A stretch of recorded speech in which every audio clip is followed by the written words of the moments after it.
So, what to say about Helen Garner? To summarise inadequately, she has written 7 books of fiction, from Monkey Grip in 1977 to her most recent novel, The Spare Room. 3 screenplays and 4 non-fiction books, including The First Stone and Joe Cinque's Consolation. She has won numerous Premier's Literary Awards, a Walkley, and fittingly the inaugural Melbourne Prize for Literature.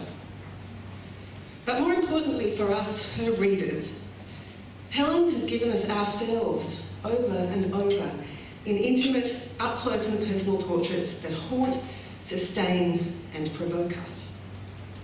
She's also given us places that become sacred sites.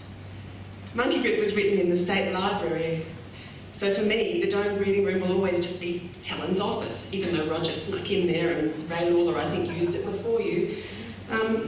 When I moved to Melbourne, the first thing I wanted to see, the very first thing, was the Aqua Profonda sign at the Fitzroy Pool.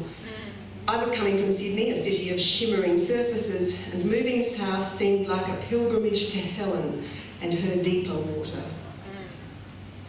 I could go through every one of her books telling you the tattoos that they've left on my reader's skin. You all could do the same, I know. We are forever marked by Helen, and we will go anywhere she takes us. Not unquestioningly, because we know she would loathe that, but with gratitude for her unflinching gaze. Whatever Helen Garner writes, fiction or non-fiction, the heart of it will be true, no matter the cost to her. Now that is love that endures. Helen Garner. I'm very glad to be back at Rotunda. I always have a good time here, and I think this is about my 5th or maybe 6th time, just for the record. Last week I went to a conference at RMIT. It was called the Non-Fiction Now Conference. And there were people there who seemed to have a big problem with what they call reality. There was a guy there, an American called David Shields, who's published a very famous and influential book, it's not that intellectual, called Reality Hunger. And when he spoke, he seemed to be in a kind of state about reality, the feeling that there sort of wasn't any anymore. And he worked himself into a state about this in a way that I found completely bizarre. And I thought, when I came in here tonight and sat down, I thought, well, Rotunda's real. You couldn't get much more real than this. People here who are just kind of not full of shit, to put it mildly. And I worried about this man's anxiety about reality. I just didn't get it. And the whole time he was talking, I wanted to say, but what about gardening? What about planting tomatoes? And what about kids? And those things are real. And it enraged me, actually. I sort of felt sorry for him. And on the last night of the conference, there was a party. So I rocked up to the party, and when I was leaving my house, I thought, where can I take this guy to show him that reality exists? So I went out the back, and in my actually rather neglected garden, there was a few herbs growing, or herbs, I suppose he would have called them. And so I picked a little bit of rosemary, and I picked a bit of marjoram, and a red geranium that happened to be there, and it was just quite a little small bouquet. And I wrapped the stems in some silver paper. And I got to the party, and there he was, and I went up to him and said, oh, David, listen, I brought you something, and it's real, and here it is. And he said, what is it? Oh, thank you very much. Oh, thank you. And then he just put it down on some shelves that were behind him, and then he just walked away. And it was still there at the end of the party. So I thought, that guy really has got a problem with reality. So thinking about this, and it really did sort of bug me, this matter. So I thought I'd talk about writing tonight as a physical activity. This was also put into my mind by the fact that my first husband came round to our house the other day to visit the grandchildren, and we were both admiring our grandsons, our 8-year-old grandsons, rather handsome, kind of clumsy and yet handsome handwriting. Rather big. He loves to write, this boy. And my first husband said, look at his writing. It reminds me of yours. It's big. And I thought, yes, my writing is big. And I was trying to remember how it got to be big, my handwriting. And I remember, then I suddenly remembered the day when I actually made a choice. I mean, I was at university by this time. And I thought to myself, in first year, I thought, will my writing be big or small? And so I practiced doing small writing, and I practiced doing big writing. And at that time I had a friend called Helen Hughes, and she had big writing, and I thought her writing was really stylish and glamorous. And also we used to swap pens occasionally. You know how girls swap pens? Do they still do that? Well, it was kind of a strange, intimate custom among girls in my experience. So I borrowed her pen, and it had a rather thick nib, and it made my writing really huge. And I thought, hey, that looks really good. I'm going to stick to that. So ever since then I've had big writing. But when my daughter Alice was little, she said to me one day, when you were young, did you write with a quill? And I said no, but I bet I would have loved to, and I bet I've been really good at it. I don't want to get sentimental about white ceramic ink wells and ink monitors and dip pens and all those things that would date you sort of hopelessly. But the one thing I'll never forget is the sort of nib we used to have. Around the time I first had one of these, I was at Ocean Grove State School, must have been in the late 40s. And these nibs were sort of distributed by the teacher, and the brand name of the nib was Rose. It was the Rose nib, and the metal, the steel nib, was kind of embossed, as it were, with a rose. And I was so enchanted by these. I loved them. When you got a new one, the ink wouldn't kind of stick to it. You always had to lick it before you dipped it in the ink well, and that made the ink sort of stick to it. Did I make this up, or did it really happen? I can see someone nodding. Yeah. Sometimes at the bottom of the inkwell, there was some mucky stuff, gunk. You'd stab your nib in there, you know, in the phone transporter, writing your essay or some verbs or something, and when you pulled it out, it became this horrible slimy wad of something would come out that the point of the nib had pierced in the bottom of the inkwell. And then, of course, there's the eternal question of the blot. I'm not going to go there. I remember my first pen was a Conway Stewart. It was a kind of a mottled greyish brown colour, a bit sort of oyster coloured. And I got it at Griffith's bookstore in Geelong. My parents gave it to me.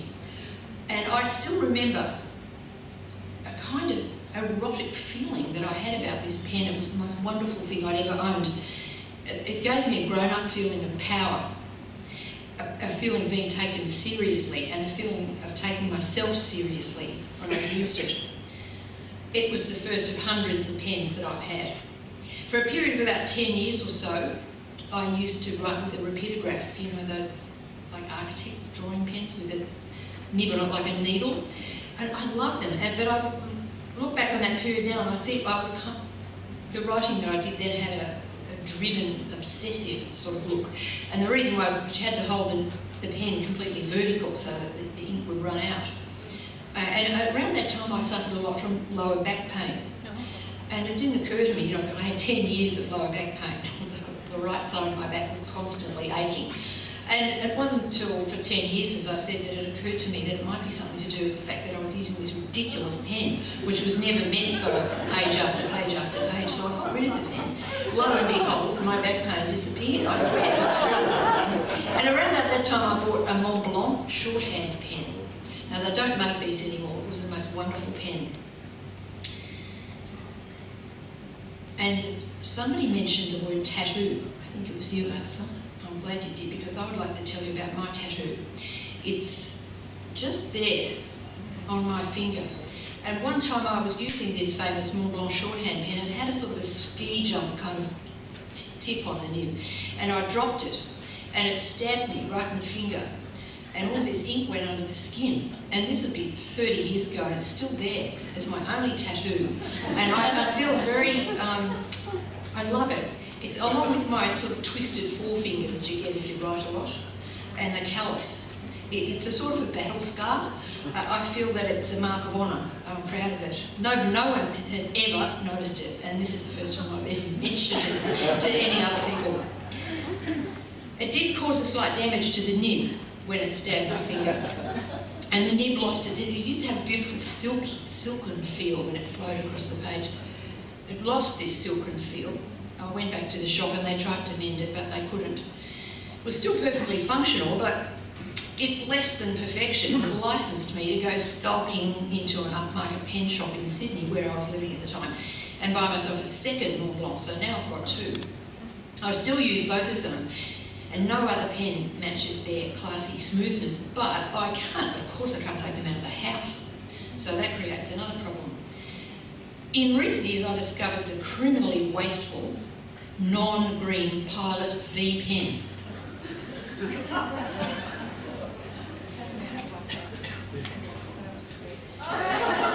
They have red, black and blue. The blue ones are best. The red ones are good for emphasis. Unfortunately, they're about $8 each now. The price has gone up. And of course you can't refill them. You have to throw them away. So they're extremely wasteful. But I love them. It's not possible for me to be outside the house without a pen and a notebook. This seems professional, I suppose, but it's probably just neurotic. There's nothing I can do about it now. I'm too old. Anyway, it's got meaning. It's got a meaning that's way too deep and fundamental for me to tamper with it now. Recently in the paper I read about, you know, that mass murderer in, was it Norway or Denmark? Anders Breivik. I read that he's in jail for probably ever. But he sent to the prison governor a letter of bitter complaint about the conditions of his incarceration. They only made one concession to his demands. He was going to be allowed to have a normal pen instead of a rubber safety pen. He had declared that having to use the rubber pen was, quote, an almost indescribable manifestation of sadism, unquote. This is the only time I've ever felt the faintest stir of sympathy for that guy. A rubber pen, can you imagine? Horror. I mean, I can understand why they have them, but imagine trying to write with one. Now, Elizabeth Jolly, whom I greatly admired and loved, used to teach creative writing classes. And she told me once that she had students there that some of the students had absolutely zero talent. She said, but she didn't tell them this. She said, and they weren't even able to produce any work. They were people who were just along for the ride. And she told me, she said to them, now if you can't write anything, if you really can't think of anything to write, I'll tell you what to do. Copy something. Copy something and hand that in to me. Just choose a poem or a passage of prose and copy it out and give it to me. And apparently quite a few people in the class did this. And I thought it was a wonderful thing to suggest. If you copy out a poem or a passage of prose by hand, laboriously and slowly, with a pen, something very interesting happens. It's almost like a deeper kind of reading. The slowness of your hand forces you to slow down, and you pay attention to things that you don't notice when you read fleetingly. This is something I've noticed over the years. If I see a passage in a book that I admire, I'll get out my pen and I'll just copy it. And wonders blossom. Things that you don't, your eye is so fast. As a mature person you read, well I do anyway, I read at a tremendous speed, much too fast. But to slow down and copy, you enter a more complex relationship with a piece of writing. You can sense the curves and the sparks of another writer's imagination. You can feel where they got a surge of energy or where an idea suddenly came to them and just dropped into the prose at that very moment, the very right moment. Writing, I think, is a profoundly physical activity. There's a very intimate connection between the eye and the hand. Computers are brilliant and all that, but they're so intellectual and they're so dry and neat and fast and they're so unsexy that everything's always the same and you can make everything look fabulous with no effort. But when you write by hand, you have to acknowledge that you are flesh, that your thoughts come forth from an embodied spirit. This is one of the reasons why I think the idea that handwriting might cease to exist fills me with sadness. There's a great writer whom a lot of you will know, called Hilary Mantel, at whose shrine I worship. As a young woman, she was childless, although she was still of childbearing age. She had a serious illness, and she had to have radical abdominal surgery. Her convalescence was horribly painful and traumatic. She knew that she would never now have children. Where did she seek and find comfort? According to her memoir, it was in writing with her fountain pen. And here's the quote: "The black ink, looping across the page, flowing easily and more like water than blood, reassured me that I was alive and could act in the world." That pretty much sums up the whole matter, as far as I'm concerned. Thanks.